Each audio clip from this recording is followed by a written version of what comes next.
મારું નામ એડવોકેટ સંદીપ પંડ્યા છે। હું આ પાયલબેન અશ્વિનભાઈ ગોટીનો એડવોકેટ છું।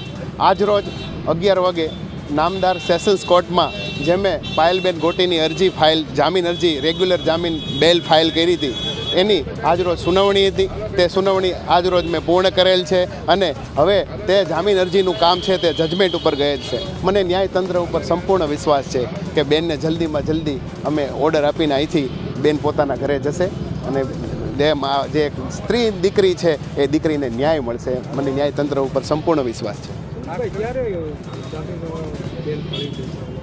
અત્યારે કામ છે એ ઓર્ડર ઉપર ગયું છે।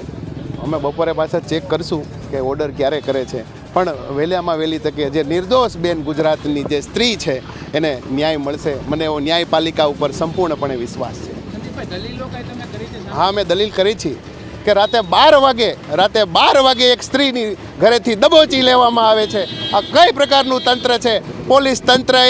પોલીસ તંત્રએ રાજકીય દબાણમાં જે કામ કરેલું છે, મને મારવામાં આવ્યો છે, મારી રિમાન્ડ માગવામાં આવી છે અને કાલે તમે 169નો રિપોર્ટ ફાઇલ કરીને એમ કહો છો કે હવે બેન વિરુદ્ધ ગુનો નથી બનતો।